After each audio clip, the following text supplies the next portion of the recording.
అసలు ఎంత విచిత్రం కదా, ఒక మనసు జైల్లో మారడం, నాలుగు గోడలు ఒక శిక్షలా మారడం, పీల్చే ప్రతి శ్వాస బరువులా మారడం.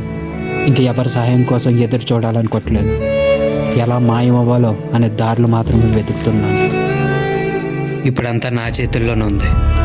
ఇంకాసేపట్లో అంతా ముగిసిపోతుంది. చనిపోదామన్నా భయంగానే ఉంది, జీవించాలన్నా భయంగానే ఉంది. అందరూ చెప్తారు గాయం తొందరలోనే తగ్గిపోతుందని, కానీ ఎవ్వరూ చెప్పరు కొన్నిసార్లు ఆ గాయం ఇచ్చే బాధ వల్ల అసలు నొప్పి అంటే ఏంటో కూడా మర్చిపోతామని. ఇక నా చివరి మాటలను రాయడం మొదలుపెట్టినప్పుడు రాస్తున్న ప్రతి ఒక్క అక్షరం నా మనసులో ఉన్న బరువును దించేస్తుంది. ప్రతి ఒక్క వాక్యం నేను లేకపోయినా ఈ లోకంలో అసలు ఏం మారదనే నమ్మకాన్ని ఇస్తుంది.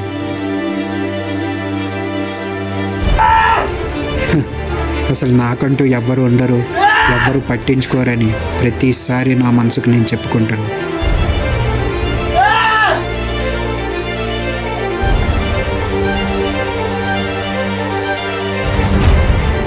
జీవించే ప్రతి క్షణం నరకంలా మారుతుంది.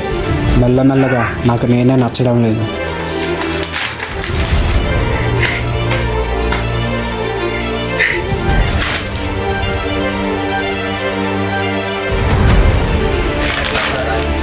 హఠాత్తుగా చుట్టూ అంతా శూన్యంగా మారిపోయింది. ఎవరూ లేని ఏకైకగా మిగిలిపోయాను.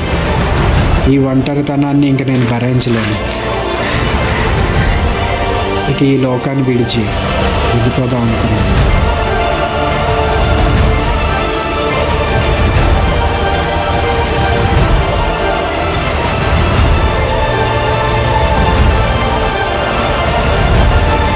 కానీ తన కళ్ళు నన్ను వెనక్కి లాగేస్తుంది. ఆ అందమైన అమ్మాయి కళ్ళు, దాంతోపాటు మనస్ఫూర్తిగా నవ్వుతున్న ఒక అబ్బాయిని కూడా చూశాను. కానీ ఇప్పుడు అదే అబ్బాయిని చూసి ప్రపంచం మొత్తం నవ్వుతుంది.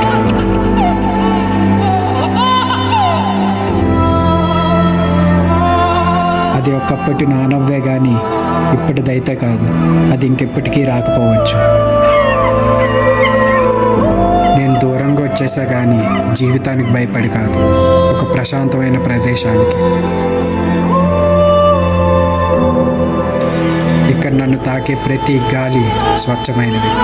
చాలా రోజుల తర్వాత ఇప్పుడు నా మనసులో ఉన్న బరువు దిగింది.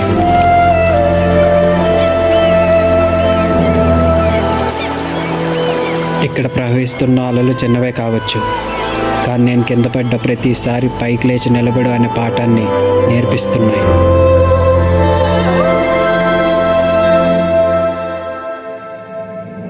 నిజానికి ఆ గాయం పూర్తిగా మానలేదు, కానీ ఎక్కడో మనసులో అనిపిస్తుంది, ఆ ఫోటోలో ఉన్న అబ్బాయికి ఇది మాత్రం సరైన గమ్యం కాదు, ఇంకేదో చేరవలసిన గమ్యమే ఉంది. అటువైపే ప్రయాణం కొనసాగించాలని వెళ్తున్నా. ఇంక నాకు ఏ రిగ్రెట్స్ లేవు. ఒకవేళ ఉన్నా కానీ అవేవి నా మనసుకు తీసుకోను.